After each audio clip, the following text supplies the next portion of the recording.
Hola chicos, ¿cómo están? Dios les bendiga a cada uno de ustedes. Como la mayoría me conoce, yo soy la señora Karina y voy a traerles la lección bíblica virtual de este domingo. Y vamos a compartir el texto en la palabra de Dios en Hechos, capítulo 4, versículo del 23 al capítulo 5, 11. Me gustaría que ustedes puedan leerlo completo este texto. Yo solamente quiero tomar algunos puntos de esta escritura. Esta porción de la palabra de Dios nos habla de la iglesia primitiva, después que había descendido el Espíritu Santo al pueblo de Dios, y a pesar de la oposición que había en ese tiempo, porque muchas personas no creían que Jesús había resucitado. A pesar de todo eso, la iglesia primitiva era una iglesia en constante crecimiento. Podemos ver en Hechos, capítulo 4, verso 4, que nos habla que más o menos de 5.000 personas que habían los que estaban siguiendo a Jesús en ese tiempo.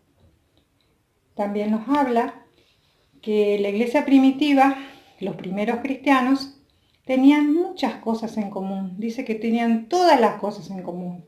Comían juntos, iban a la iglesia juntos, al templo a orar, compartían la Santa Cena, compartían el pan en las casas.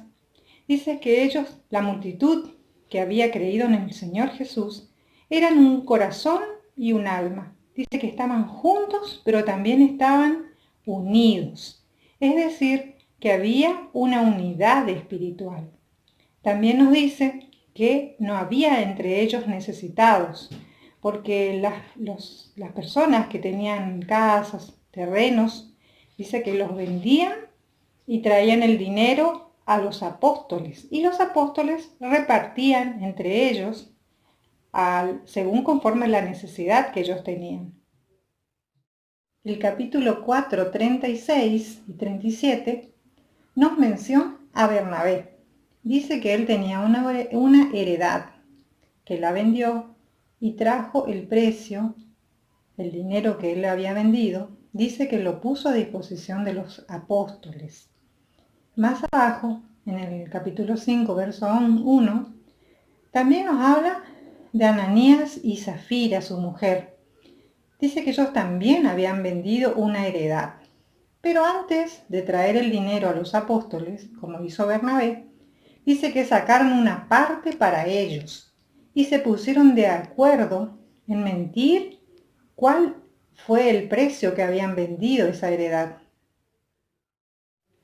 Quizás Ananías, cuando Bernabé vendió su terreno y trajo el dinero a los apóstoles, la gente lo admiró, lo felicitó por su generosidad, fue alabado públicamente. Entonces Ananías pensó, yo también quiero ser visto por generoso. Total, nadie se va a dar cuenta de lo que hice. Pero se olvidó que Dios, el Espíritu Santo, discierne los pensamientos y las intenciones del corazón. En el capítulo 5, verso 3, vemos que Pedro le preguntó a Ananías, ¿por qué Satanás llenó tu corazón? Dios, el Espíritu Santo, le había revelado a Pedro lo que había en Ananías. Si bien Ananías no estaba obligado a dar todo el dinero, pero Ananías y Zafira querían verse importantes, verse generosos, alabados públicamente.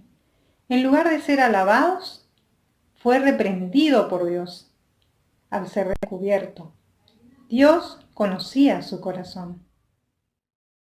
El castigo de Ananías y de Zafira fue la muerte, un acto de Dios. Dios no iba a permitir la mentira en su iglesia, ni que tomaran en poco la santidad. Dios quiere que nosotros tomemos en serio su palabra y su voluntad para con nosotros. Dios quería mostrar a la iglesia que no podían burlarse de Dios. En esta historia podemos ver dos clases de creyentes. Externamente son iguales, pero uno Era fiel, generoso, honesto, lleno del fruto del Espíritu Santo. El otro tenía engaño, amor a la fama, la alabanza pública. Un creyente que todavía le faltaba quizá un encuentro con Dios para transformar su vida completamente. Al final de la lectura bíblica en el capítulo 5, verso 11, nos cuenta que después de lo que ocurrió con Ananías y a Zafira, dice que sobrevino gran temor a la iglesia. La iglesia aprendió que la mentira Dios la aborrece. En Proverbios 6, 16 al 19, podemos leer las 7 cosas que aborrece Dios. Una de ellas es la lengua mentirosa. No nos olvidemos que para entrar al cielo la mentira es un obstáculo. En Apocalipsis 22, 15 nos dice que no entrará nadie ni que ama y hace mentira. Dios quiere que veamos también que nuestras decisiones a veces afectan a otros y también nos afectan a nosotros. No podemos engañar a Dios. Dios ya nos conoce. No nos olvidemos que el objetivo de la venta de las propiedades era para suplir la necesidad de los creyentes en aquel entonces. No nos olvidemos de ayudar a otros, supliendo alguna necesidad, pero evaluemos primero cuál es nuestra intención. Si ayudamos a alguien, que sea de corazón. Para Dios es importante cómo respondemos nosotros a las demás personas externamente, pero también es importante cómo le respondemos a Dios internamente. Nuestro versículo para memorizar se encuentra en Hebreos 13:16. Y de hacer bien y de ayuda mutua no os olvidéis, porque tales sacrificios se agrada a Dios. Hasta aquí la lección. Vemos que es un tema largo y tenemos muchos puntos para reflexionar, pero hasta aquí la lección de este domingo. Dios mediante, nos conectamos virtualmente y nos encontramos durante la semana por WhatsApp. Dios te bendiga.